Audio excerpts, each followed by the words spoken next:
आप सब लोगों को नमस्कार, सबको मेरा प्रणाम। जेल से निकलने के बाद मेरा बहुत मन था कि सभी काउंसलर साथियों के साथ एक बार मिला जाए। आप लोगों के भी काफ़ी संदेश आ रहे थे, आप लोग मिलना चाह रहे थे, लेकिन हरियाणा चुनाव की वजह से मैं हरियाणा में कई बार आना जाना हुआ, जिसकी वजह से मुलाकात नहीं हुई। आज आप लोगों से मिलके बहुत अच्छा लग रहा है।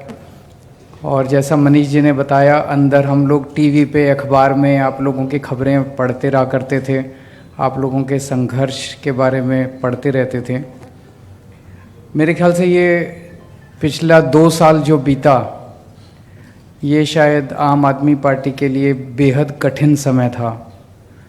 और शायद इस तरह का हमला जो हमारे ऊपर किया गया, ऐसा हमला इतिहास में, कम से कम भारत की राजनीति में तो दिखाई नहीं देता कि किसी भी सरकार ने किसी भी पार्टी के ऊपर इस कदर हमला किया हो कि मेरे को भी जेल में डाल दिया, मनीष सिसोदिया जी को भी जेल में डाल दिया, संजय सिंह को भी जेल में डाल दिया, सत्येंद्र जैन को भी जेल में डाल दिया, विभव को भी जेल में डाल दिया, विजय नायर को भी जेल में डाल दिया। कल हमारे एक और एमपी साहब हैं पंजाब के, उन पे ईडी की रेड कर दी। मतलब ऐसे लगता है जैसे पगला गए हैं वो लोग हमें लेके। मतलब बहुत मानसिक रूप से वो उनके रूम में, उनके मन में क्या चल रहा है मैं कह नहीं सकता। लेकिन ये भ्रष्टाचार के खिलाफ तो वो नहीं कर रहे, ये कोई जांच नहीं चल रही, ये कोई भ्रष्टाचार के खिलाफ या गलत काम के खिलाफ जांच नहीं चल रही, ये एक ऑनस्लॉट चल रहा है। उन्होंने ठान लिया है प्रधानमंत्री जी ने कि भाई आम आदमी पार्टी को ख़त्म करना है, अरविंद केजरीवाल को ख़त्म करना है, इस पार्टी को ख़त्म करना है।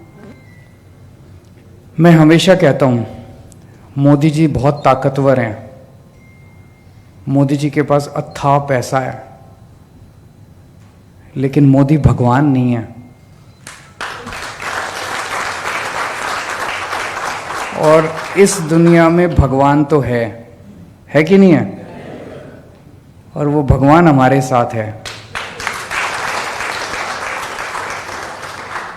तो जीत तो भगवान की होगी अंत में। लड़ाई मोदी जी और भगवान के बीच में है, भगवान हमारे साथ है। तो उनकी पूरी, एक पत्रकार गया था दिसंबर के महीने में मोदी जी से मिलने के लिए, उसने वापस आके बताया कि वो कह रहे थे कि देखो अब केजरीवाल गिरफ्तार हो जाएगा, उसके बाद फिर हम इनके एमएलए तोड़ लेंगे, फिर इनकी दिल्ली सरकार गिरा देंगे, फिर पंजाब के एमएलए तोड़ लेंगे, फिर इनकी पंजाब सरकार गिरा देंगे, फिर इनके काउंसलर तोड़ लेंगे, फिर एमसीडी में फिर इनकी पार्टी ख़त्म हो जाएगी। लेकिन भगवान भी सुन रहा था, भगवान भी देख रहा था। तो मोदी जी ने मेरे को गिरफ्तार तो कर लिया, ना दिल्ली सरकार टूटी, ना कोई एमएलए टूटे, ना पंजाब सरकार टूटी, ना पंजाब में एमएलए टूटे, ना एमसीडी टूटी। तो उनके सारे जो उन्होंने प्लान बनाए थे आम आदमी पार्टी को तोड़ने के, वो सारे मंसूबे उनके खराब हो गए। यही दिखाता है कि भगवान आपके साथ है। क्योंकि अगर भगवान हमारे साथ नहीं होता तो इतना ताकतवर आदमी जिसने ऐसे प्लान बनाए थे वो सफल हो जाता, उनके सारे मंसूबे सफल हो जाते, आम आदमी पार्टी टूट जाती, हमारी सरकार भी टूट जाती। लेकिन वो नहीं टूटी, उनके मंसूबे सफल नहीं हुए। तो ये बहुत कठिन समय था और आप लोगों ने बड़ी हिम्मत दिखाई। आप लोग जो नहीं टूटे, 2-4 लोग टूटे, लेकिन मैंने रामचंद्र जी का पढ़ा था अखबार में, और मैंने एक दिन हेडलाइन आई थी कि रामचंद्र जी कह रहे हैं कि कल रात को केजरीवाल मेरे सपने में आया था। मुझे अच्छा लगा पढ़ के, मुझे अच्छा लगा पढ़ के, और मुझे लगा जेल में बैठ के अगर मैं आप सबके सपनों में अच्छे से आ रहा हूँ तो बहुत अच्छी बात है। अगर मैं आप लोगों को प्रेरणा दे रहा हूँ तो बहुत अच्छी बात है।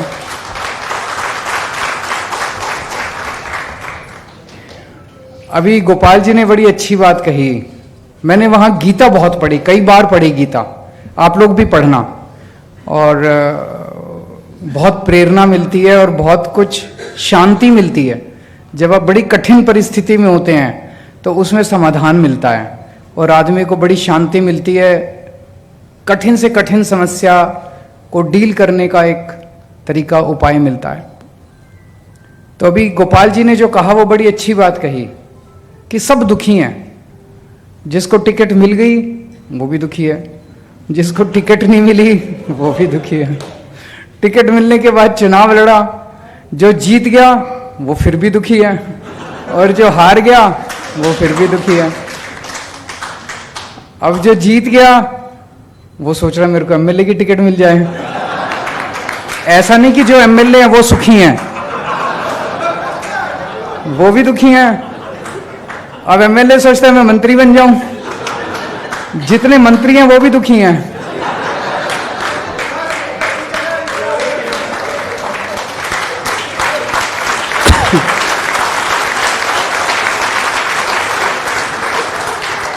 और जितने मुख्यमंत्री हैं वो भी दुखी हैं, और जो प्रधानमंत्री है वो सबसे दुखी है।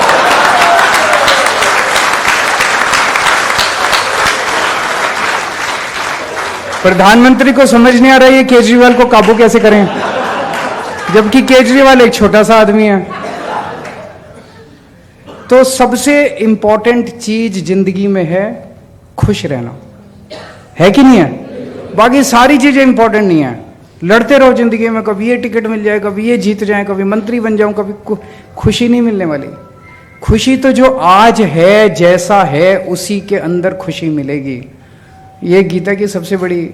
तो जिसके पास कुछ आपसे कम है उसको, उसकी तरफ देखो और उससे आपको ये पता चलेगा भी मेरे को तो भगवान ने ज्यादा दिया। जैसे कभी कभी जेल में होते थे तो जेल में लगता था यार पता नहीं कब निकलेंगे, फिर मेरे को मनीष सिसोदिया ध्यान आता था कि इसको तो 1.5 साल हो गए, और मेरा तो फिर भी परिवार ठीक ठाक है। इनकी पत्नी इतनी बीमार थी, बहुत ज्यादा बीमार है इनकी पत्नी, उसके बावजूद ये शख्स टूटा नहीं। और उसके बावजूद मेरे को पता है इनके पास कई बार उन लोगों ने अप्रोच किया कि केजरीवाल का साथ छोड़ दो, हमारी पार्टी में आ जाओ और आपको जेल से छोड़, टूटे नहीं है।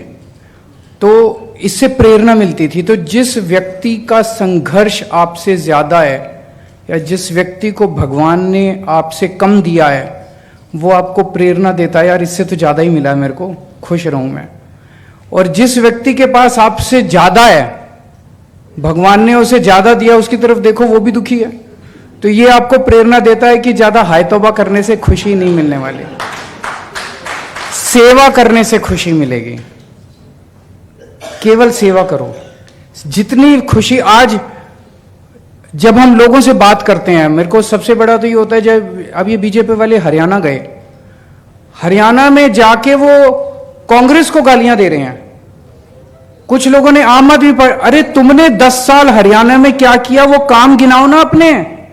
10 साल में उनके पास एक काम नहीं है गिनाने के लिए। प्रधानमंत्री जी ने अभी लोकसभा चुनाव लड़ा, 10 साल देश के प्रधानमंत्री थे, उनके पास एक काम, उनके कई भाषण सुने। कहीं बोले टूटी चोरी करके ये लोग भाग जाएंगे, आपकी भैंस चोरी करके भाग जाएंगे। वो 10 साल उन्होंने बतौर प्रधानमंत्री क्या काम किया, एक काम उनके पास गिनाने के लिए नहीं है। ये बहुत शर्मनाक बात है। और आपकी पार्टी, पूरे देश में कहीं चले जाओ, कोने कोने में चले जाओ, आम आदमी पार्टी की बात करो, बोले हाँ इन्होंने स्कूल अच्छे कर दिए दिल्ली में, है कि नहीं है? हाँ इन्होंने मोहल्ला क्लिनिक बना दिए, हाँ इन्होंने अस्पताल अच्छे कर दिए, इन्होंने बिजली फ्री कर दी। तो बिजली, अस्पताल, स्कूल, पानी, फ्री तीर्थ यात्रा, महिलाओं का यात्रा, सीसीटीवी, ये चीजें तो पूरे देश में कहीं चले जाओ सारे गाते हैं आम आदमी। यही हमारी सबसे बड़ी ताकत है, यही हमारा संतोष है। हमारा संतोष ये नहीं है कि मैं मुख्यमंत्री बन गया, आपका संतोष ये नहीं है कि आप काउंसलर बन गए। हमारा संतोष ये है कि जो काम आज हमने किए 75 साल में कोई नहीं कर पाया, कल जब मरेंगे तो सुकून होगा। ऊपर वाले के साथ दरबार में जाके कह सकते हैं जी मैंने बच्चों को अच्छी शिक्षा दी थी, पढ़ाया था, हम लोगों ने बच्चों के लिए अच्छे काम किए थे। तो खुश रहना, और खुश कैसे रहना है? जितना भगवान ने, ये भी गीता में लिखा हुआ है, जितना भगवान ने दिया है उसी से सेवा करने की कोशिश करो। आप सोचो फंड और मिल जाए ये, और कोशिश संघर्ष करेंगे और फंड भी मिले, स्टैंडिंग कमेटी भी मिले, पावर भी मिले। लेकिन आज आप जिस पोजीशन पे हो अरे कल तक तो हम कुछ भी नहीं थे। दिल्ली की झुग्गियों के अंदर मैं और मनीष सिसोदिया जी दिल्ली की झुग्गियों में घुमा करते थे हम, तभी शीला दीक्षित जी से काम करा लिया करते थे, धरने दे दे के काम करा लिया करते थे। आज तो फिर भी कोई काउंसलर है, कोई एमएलए है, कोई मंत्री है, कोई मुख्यमंत्री, आज तो फिर भी कुछ तमगा तो लगा हुआ है, तो कुछ ज्यादा ही काम करा सकते हैं, जो पहले हम कुछ भी नहीं थे तभी करा लिया करते थे। तो जितनी सेवा कर सकते हो जनता की अपने तन मन धन से, काम तो यही आएगी, सेवा ही काम आएगी और कुछ काम नहीं आने वाला। और पूरा सेवा भाव रखोगे, करके देख लेना, मेरे कहने से 3-4 दिन, अगले 3-4 दिन इसी भाव के साथ जीने की कोशिश करना, बहुत सुकून मिलता है। बड़ी टेंशन, जब से मैं गीता बहुत ज्यादा पढ़ी, बाहर आया हूं ना, बहुत सुकून में रह रहा हूं मैं। जितना भगवान ने दिया है, खुश रहो और जनता की सेवा करो, देश की सेवा करो। अब चुनाव आने वाले हैं, पहली चीज तो किसी भी चुनाव को हल्के में नहीं लेना चाहिए। अभी तो पता नहीं नतीजे क्या हैं, लेकिन आज के चुनाव से सबसे बड़ी सबक यही है कि ओवर कॉन्फिडेंस मत करना कभी भी। किसी भी चुनाव को हल्के में नहीं लेना चाहिए। हर चुनाव कठिन होता है, हर चुनाव में हर सीट कठिन होती है, मेहनत करनी है और लड़ाई मत करना, अपने अपने एमएलए के साथ लड़ाई मत करना, सब लोग मेहनत करना। मेहनत नहीं करेंगे तो, और इस चुनाव के अंदर सबसे इंपॉर्टेंट रोल आपका होगा, क्योंकि अब हम एमसीडी में हैं, जनता उम्मीद करती है भाई बेसिक चीज है, सफाई तो करेंगे, बाकी चीजें तो जनता माफ कर देगी, सफाई तो करेंगे। अपने अपने एरिया में घूम घूम के कोशिश करो कि कूड़ा उठ जाए, डेली झाड़ू लग जाए, कूड़ा उठ जाए, डेली झाड़ू लग जाए। उतना काम अगर आप करा देंगे, मुझे उम्मीद है कि हम लोग चुनाव जीत जाएंगे। अपने अपने इलाके में इतना कर देना, मेरे कहने से लड़ना मत, लड़ाई झगड़ा अप्रैल में कर लेंगे। अपना ही परिवार है, परिवार में लड़ाई झगड़ा तो होता ही है, उसमें कोई गलत बात नहीं है लड़ने झगड़ने में, लेकिन अब लड़ाई झगड़ा हम अब मार्च अप्रैल में करेंगे। अभी चुनाव जीतना एकमात्र हमारा लक्ष्य होना चाहिए। फरवरी के महीने में चुनाव है, हम सबको मिलके उसके लिए काम करना है। बहुत बहुत शुक्रिया।